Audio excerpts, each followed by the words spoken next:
The sensations in a spin are confusing, and this is sometimes the greatest danger. The forecast is calling for variable cloudiness and warm with highs in the 90s this afternoon, lows tonight in the 70s, highs tomorrow again in the 80s to near 90 degrees. Under partly cloudy skies, it is 82 degrees on the outside, humidity at 50%, the winds are light and variable, visibility is 6 miles in haze, and the barometric pressure dropping. High tide expected at Point Lookout at 1:16 and at Cedar Point at 1:50 this afternoon. 82 degrees. The commander of a base knows its workings, inside and out. He knows what it takes to make it run. Down below us lies the Naval Air Test Center, Patuxent River, Maryland. Different from any other test activity that the Navy has, because this is the only air test center where we test and evaluate the complete airplane and all of its components. In those hangars and laboratories, we find the 3 operating test divisions: flight test, service test, and weapon systems test. And perhaps the most important of all, the U.S. Naval Test Pilot School. There are some very unique facilities here. Catapults and arresting gear just like aboard ship. 3 seaplane basins, the Anti-Submarine Warfare Tactical Support Center, 12,000-foot runways, airspace to 85,000 feet, and other assets for a good test activity. My job is more or less a coordinator's job, since we do have the test divisions who do their part of the overall test plan.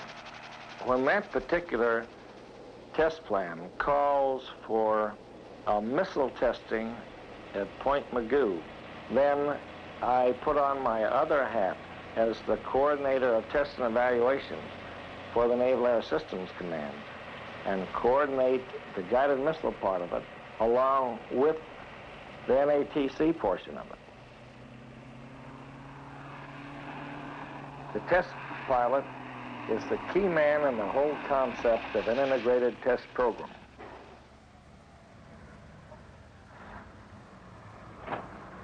The spin is usually a violent maneuver, and the cockpit forces are very high.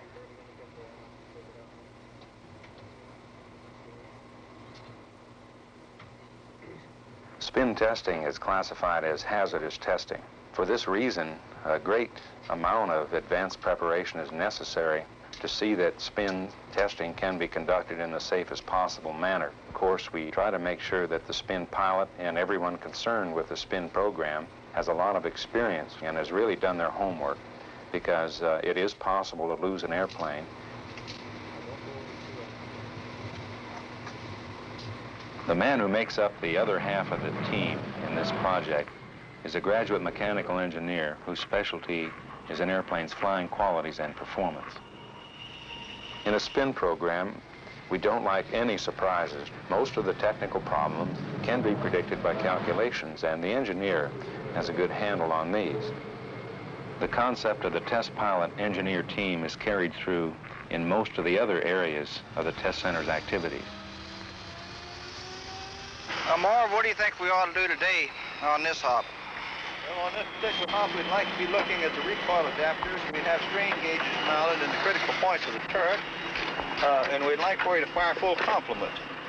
Now, on these particular adapters, we have 13,000... The test pilot is going to perform the final phase in the testing of the gun system, which began in the firing tunnel.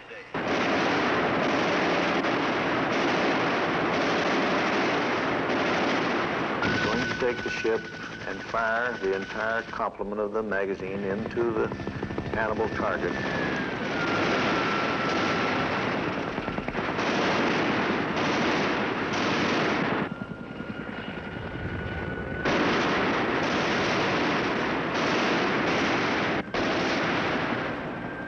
When the pilots in combat receive the aircraft and gun system, they will have the confidence that this is the finest gun system that the services have to offer. and know that it has been tested properly and thoroughly here at the Naval Air Test Center, Patuxent. The heads-up display is the first of a series of electro-optical aids that we're going to see in the future years of aircraft development. The HUD is reflector glass that's put up in front of the pilot. We can portray on this glass things like airspeed, altimeter, magnetic heading, and the attitude of the aircraft. Much of naval aviation takes place aboard aircraft carriers. It follows that a good naval air test facility must have the equipment which can simulate at-sea conditions. Test pilot engineer teams use these tools, evaluating hardware like the head-up display system to see if it can withstand the heavy G-forces at launch and landing aboard ship. Working together, a pilot and engineer devise a test plan. They execute it, and then collaborate on a final written report.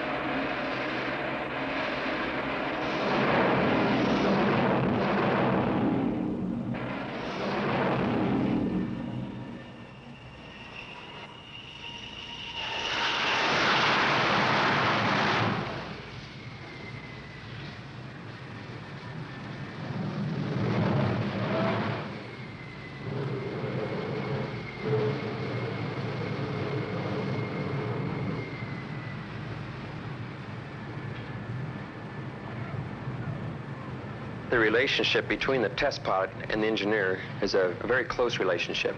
The test pilot identifies the problem and points out possible solutions for the problem.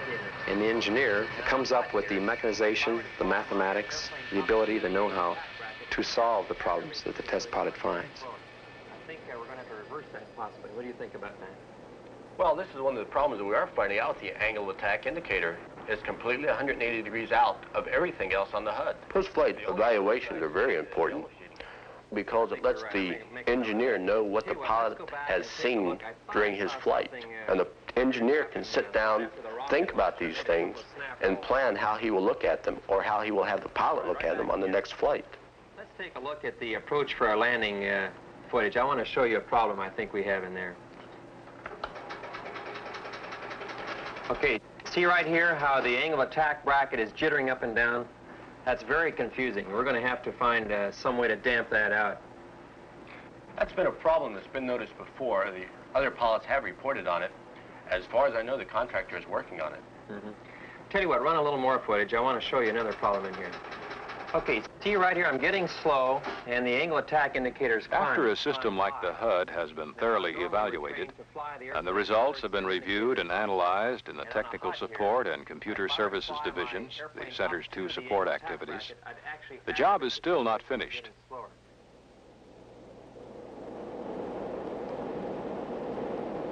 The Center's own test pilots will then take the equipment out to the fleet and give it additional shakedowns.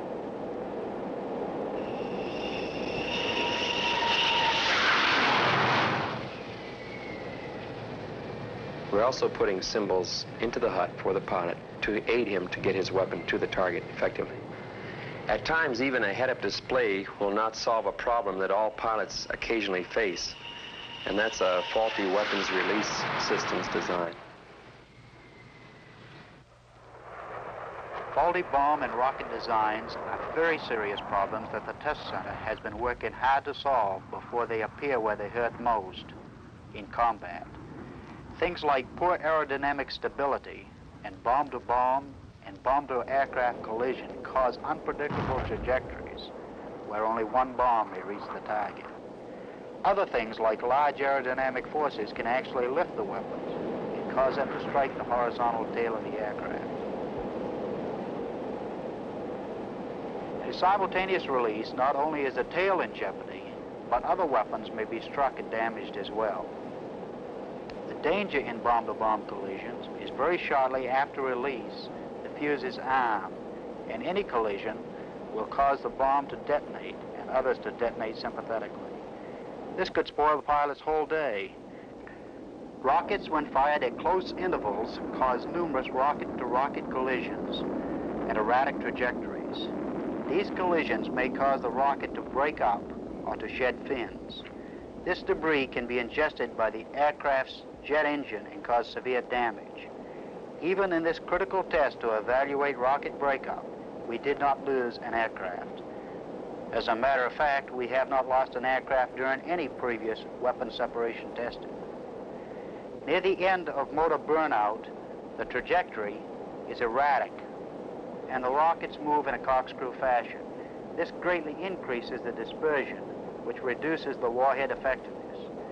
It is better to discover problems like these here at the test center early in development than to correct the situation after deployment.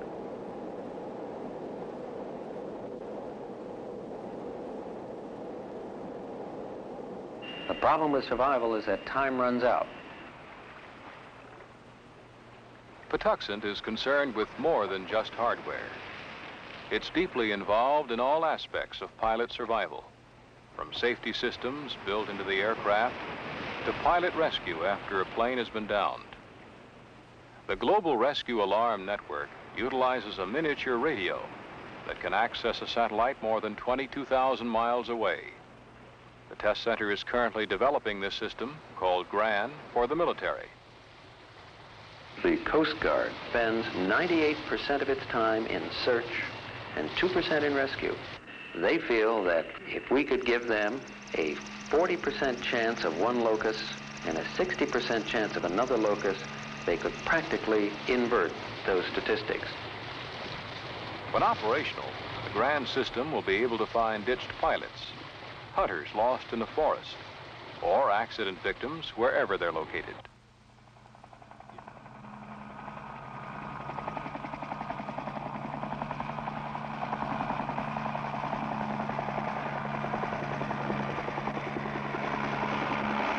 We feel it's a service that the United States could offer to the entire world. No voice is necessary. There is no language barrier in this rescue system. Likewise, distress knows no nationality, and survival knows no ideology.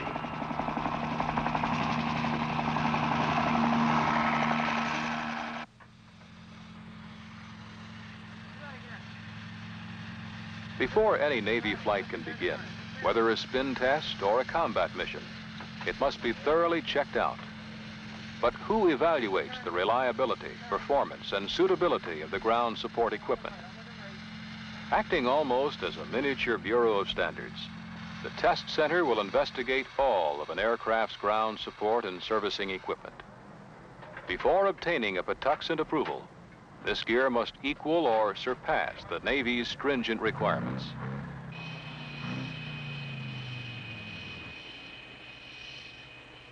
A unit like the borescope, which will enable the Navy to save thousands of dollars in time and money, is used and reused under fleet conditions. The borescope is a device which incorporates fiber optics. It gives a Navy mechanic the ability to get inside a jet engine and diagnose problems such as fractures or hot spots without having to pull the engine. John and I are the test project pilot and test project engineer on the program. What we do when we go to the contractor facility is review his program progress, review his designs, review his proposals to see if they're staying within the bounds of the government-furnished contracts. Patuxent is able to save the Navy money and time another way, by ironing out problems with a contractor before they begin. Test center teams, made up of test pilots, engineers, and naval flight officers, will travel to a contractor's own facility to advise and consult with the people involved while new equipment is being developed. Clearance there is adequate. However, we can have them take another look at it and see if... We talk to his engineers, and if I find something in the drawing that I don't think is exactly right, then we get together in conference this particular item. This sometimes carries over for 3 or 4 days, and then the end result is a solution that's acceptable to everyone. I think we're well within the spec here, which was a prime consideration because of the close proximity there to the fuel line.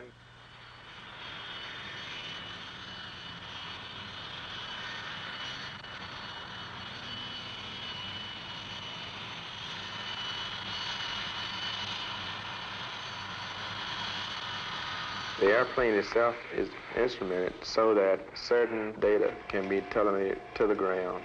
so that the project engineer himself is aware of what's going on in the air during the test. Such things as airspeed, altitude, bank angle, roll rates, yaw angle, yaw rates, turbine inlet temperatures, also the RPM type information.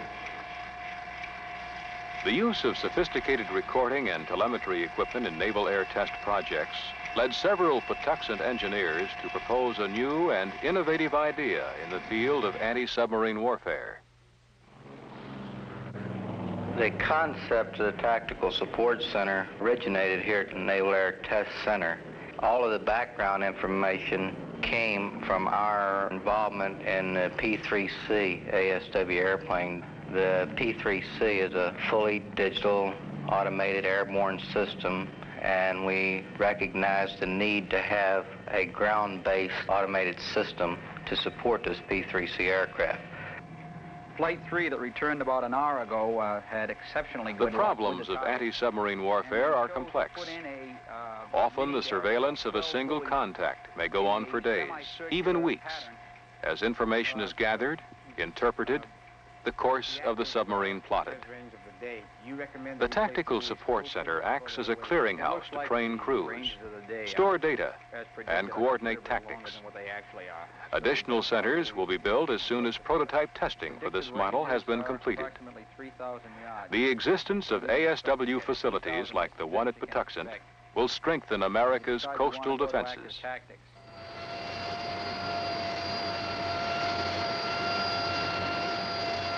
Test cell generally simulates flight conditions. It's purely a simulation. The test center maintains a wide variety of ground testing and maintenance equipment. But most of the testing done here must be done under the same environment which exists where the system will be used, out in the fleet. For example, an engine can undergo extensive ground testing, but the true test of an engine's worth is its durability and performance in the sky. The test center is set up to answer that most crucial of questions. How well will it perform up there?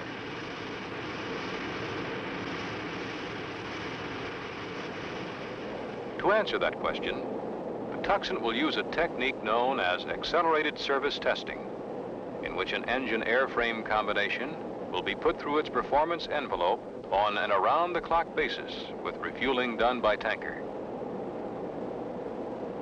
Time is money. It's important that we save time without eliminating some of the results, and airborne refueling serves this purpose. Of course, it's just another way in which we gain efficiency. I can remember when we were first doing the flying qualities and performance on this plane. The center put it through rigid tests for every parameter in the plane's envelope. The test pilots who performed these evaluations are probably the best trained in the world, because in addition to the technical training of regular pilot school, there is fleet duty, then test pilot school, all before any test pilot assignment is made. And in some cases, test pilots return for a second tour following additional fleet duty. Like all test pilot graduates, these men have been given the knowledge and experience to talk to aerospace engineers in their own language. Actually, I first learned a lot of the basics about spin testing way back when I was in test pilot school spinning gliders.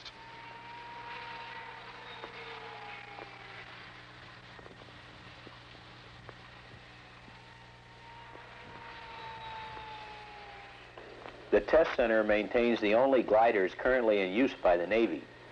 They act as good teaching devices to show students in the test pilot school how things really work up there.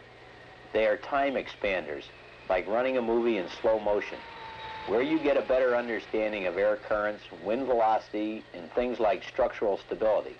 Not only that, they are inexpensive both to buy and operate.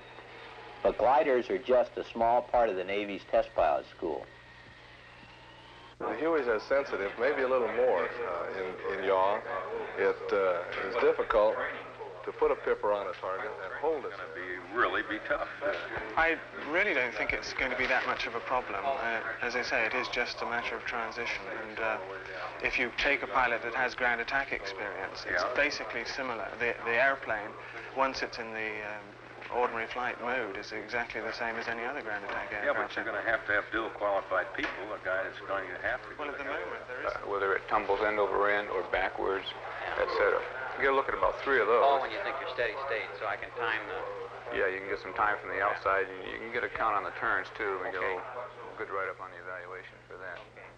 At the school, prospective test pilots are given 8 months of the most rigorous, intensive training in aviation that the Navy has to offer.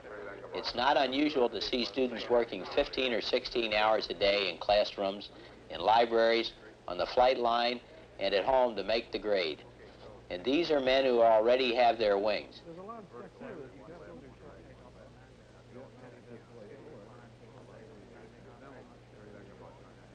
The training is so good, in fact, that many of the graduates, like myself, Pete Conrad, have been selected as astronauts. Pump is armed. Ignite is on, and hydraulics are on ISO. 581, this is TM. What's your altitude and airspeed? Passing 12.5. Airspeed 325. Okay, I concur down here on TM. Would you uncage the gyros, please? Roger.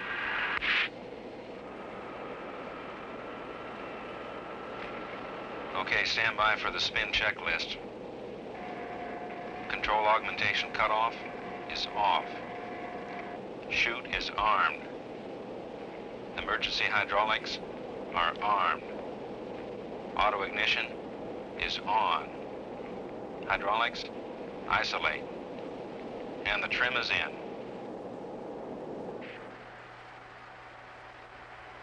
Okay, your turbine inlet temperatures look good, and I would say we're ready to go into the spin.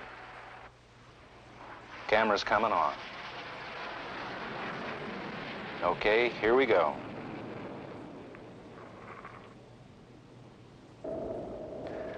38,000 feet, right turn. Checklist is complete. And there we go. Okay, let's spin, babe. Come on.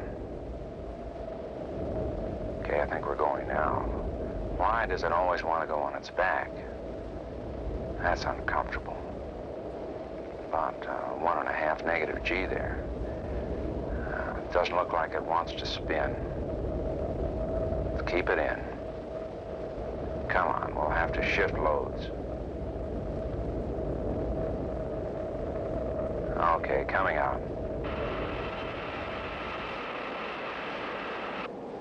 Okay, checklist is complete. In the turn, speed brakes are out this time, 60 degrees.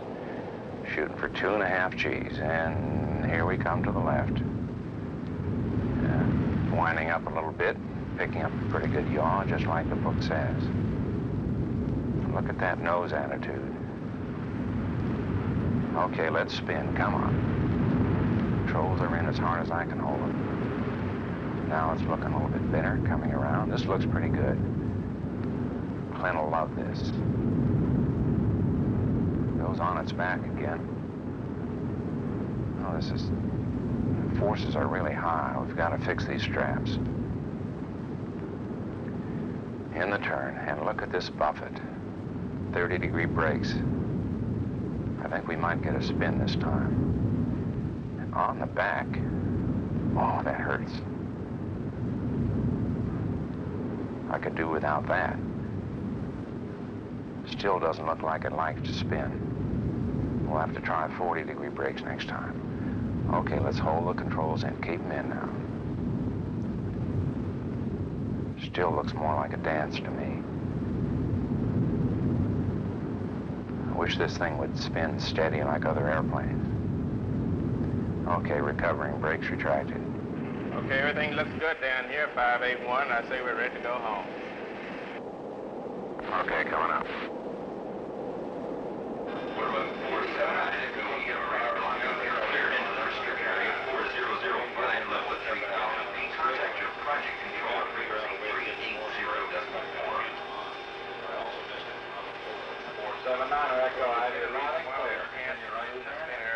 To get around this problem by giving you a long and straight away.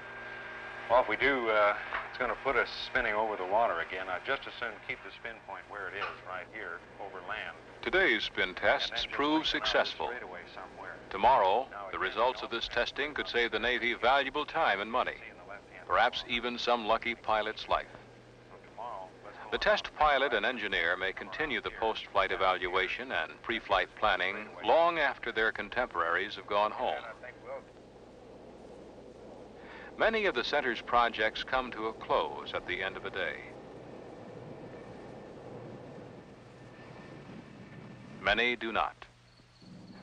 Some work, by necessity, will continue deep into the night. For a test port is like any port. It thrives on activity. Activity is the lifeblood of the test port.